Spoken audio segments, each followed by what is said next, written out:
Class 11। आज हम इस क्लास में जनरल इक्वेशन ऑफ लाइन के बारे में पढ़ेंगे, ठीक है, और उसके बाद various forms of straight line के बारे में भी पढ़ेंगे, ठीक है। चलो स्टार्ट करते हैं हम जनरल इक्वेशन ऑफ लाइन। तो किसी भी स्ट्रेट लाइन का जो जनरल इक्वेशन होता है वो हमारा होता है ax plus by plus c is equal to 0। ax plus by plus c is equal to 0 ये हमारा general equation of a line होता है, where a and b not equals to 0 होता है। यहाँ पे a और b जो है हमारा 0 नहीं होता है, ठीक है। कैपिटल A जो होता है वो हमारा x का कोएफिशिएंट है और कैपिटल B जो है वो हमारा y का कोएफिशिएंट है। क्लियर? अब इस जनरल इक्वेशन जो हमने लिखा है इसके बेस पर हमने जितने भी फॉर्म्स पढ़े हैं, जैसे स्लोप इंटरसेप्ट फॉर्म होगा, इंटरसेप्ट फॉर्म होगा, नॉर्मल फॉर्म होगा, इन सबको हम general equation of the line के टर्म्स में लिखने की कोशिश करते हैं, ठीक है। Various forms,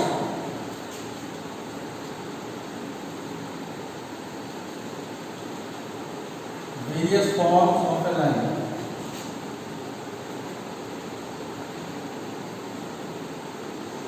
various forms of a line। सबसे पहले है स्लोप इंटरसेप्ट फॉर्म।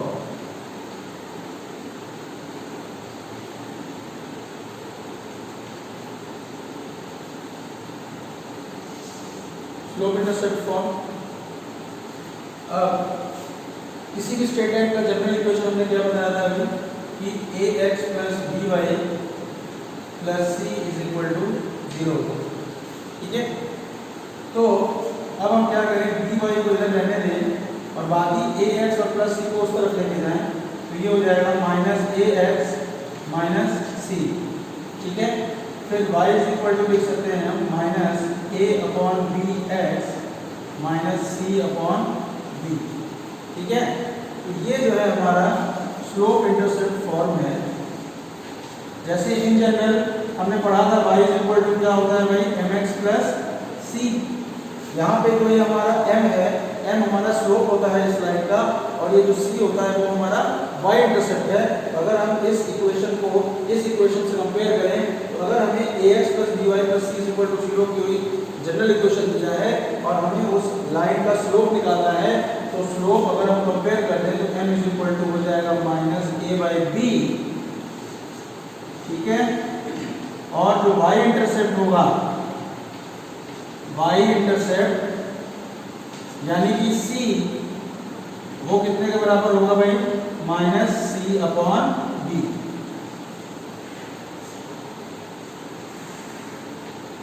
क्लियर है?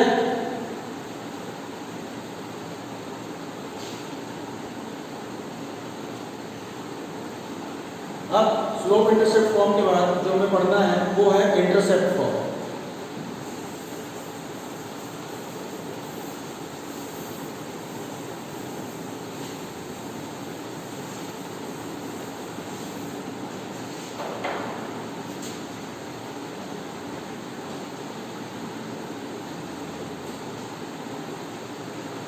इंटरसेप्ट फॉर्म, ठीक है।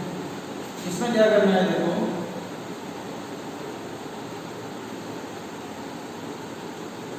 सपोज ये हमारा x एक्सिस है,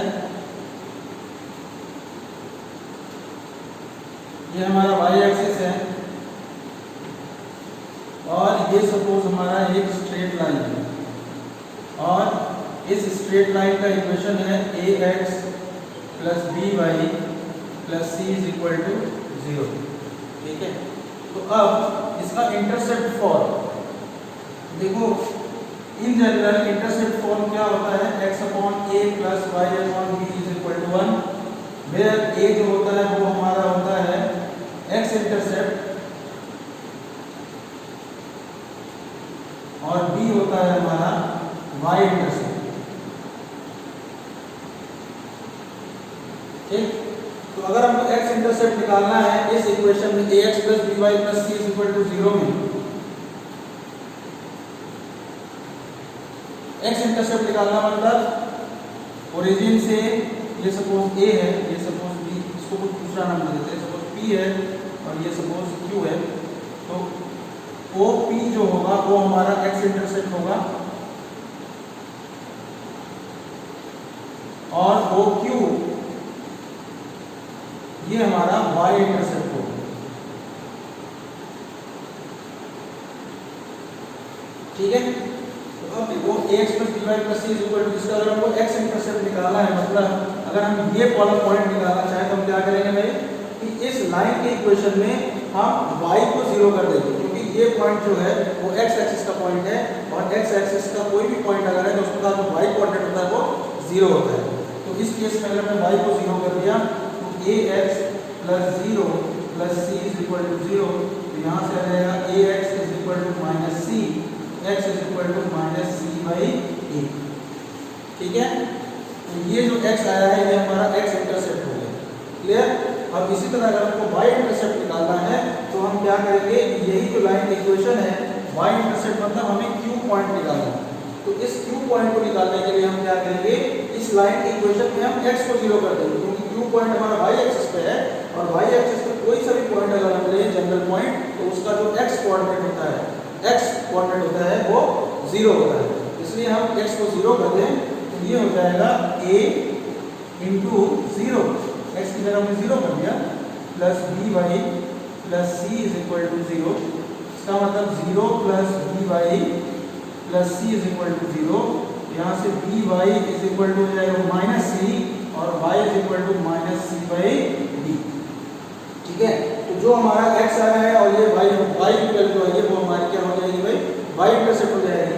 अब चूंकि हमें पता है कि इंटरसेप्ट फॉर्म क्या होता है, x upon a plus y upon b is equal to 1, तो अब ये हो जाएगा x अपॉन ये जो a है वो हमारा x इंटरसेप्ट है, तो हमारा x इंटरसेप्ट आया कितना है भाई, माइनस c अपॉन a, तो minus c upon a plus y upon b, यानी कि b मतलब हमारा यहाँ b क्या होता है भाई, y इंटरसेप्ट होता है, तो b की जगह हम y की वैल्यू रखेंगे, यानी कि minus c upon b, minus c upon b is equal to 1।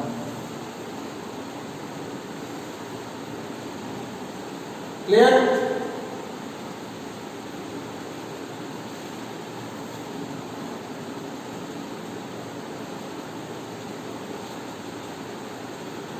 ठीक है, तो चलो भाई अब आगे चलते हैं। अब हमको पढ़ना पड़ेगा क्या, नॉर्मल फॉर्म।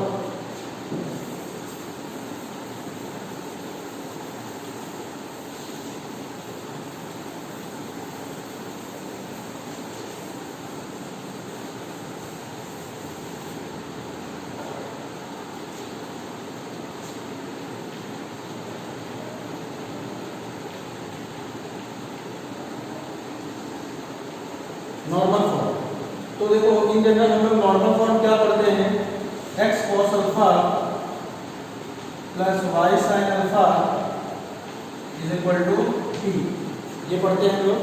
ठीक है, अब सपोज अगर हमको जनरल इक्वेशन दिया हुआ है तो उसको हम नॉर्मल फॉर्म में कैसे लिख सकते हैं, तो देखिए जनरल फॉर्म हमें दिया जाता है ax plus by plus c is equal to 0।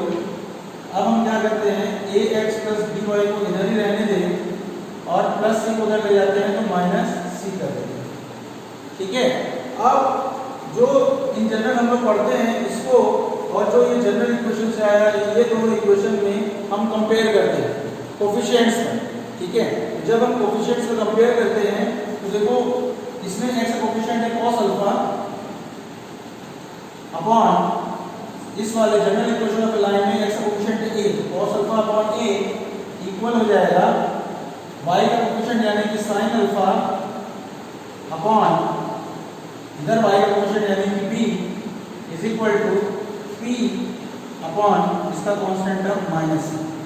ठीक है, तो यहां से अब cos अल्फा की वैल्यू अगर हम फर्स्ट फ्रैक्शन और थर्ड फ्रैक्शन की बात करें, cos alpha is equal to हो जाएगा minus a into P upon C.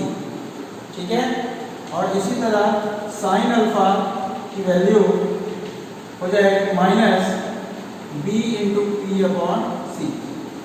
ठीक है, अब हम क्या करेंगे कि हमें cos अल्फा और sin अल्फा की वैल्यू मिल चुकी है, अब हम cos स्क्वायर अल्फा और sin स्क्वायर अल्फा निकालेंगे और फिर दोनों को प्लस कर देंगे जिससे कि आइडेंटिटी के हिसाब से वो कि उसकी वैल्यू हमारी 1 हो जाए, यानी कि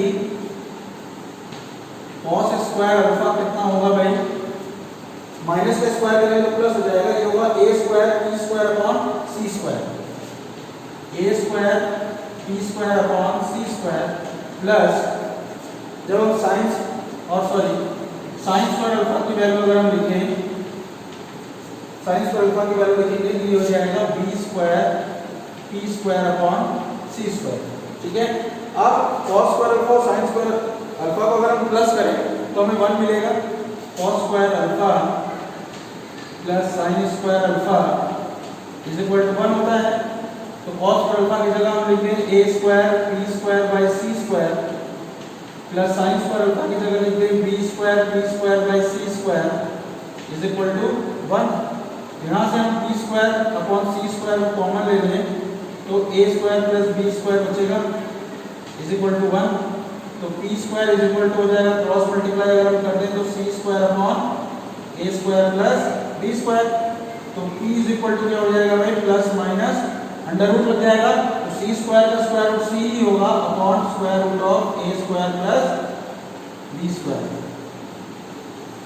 ठीक है, तो p की वैल्यू हमें मिल जाएगी plus minus c upon square root of a square plus b square.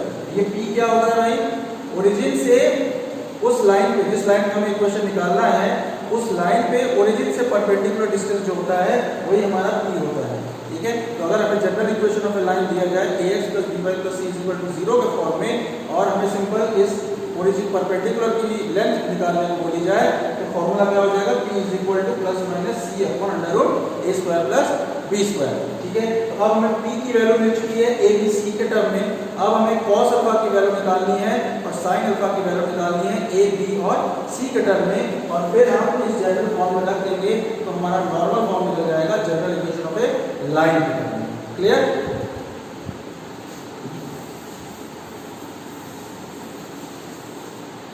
तो देखो भाई, जैसे p की वैल्यू ये निकल गई तो हमें पता है cos अल्फा क्या है,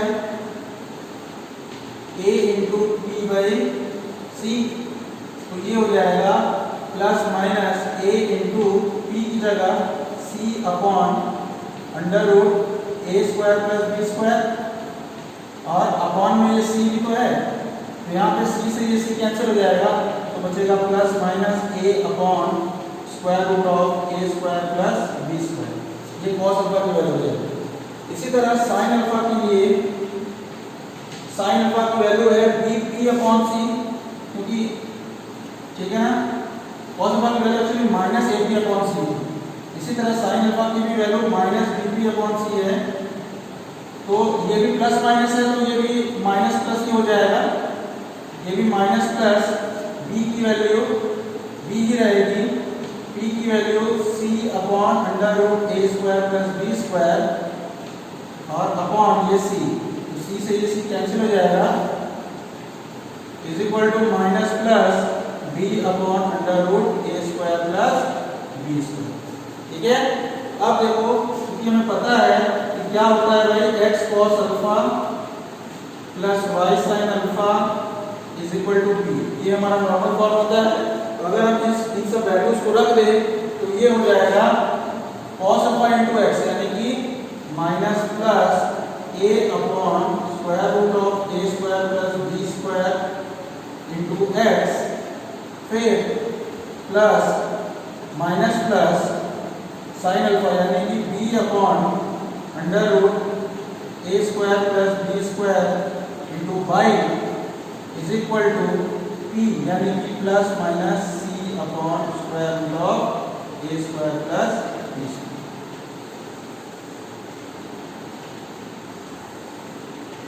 ठीक है, तो ये हमारा नॉर्मल फॉर्म होता है general equation of a line के केस में। क्लियर?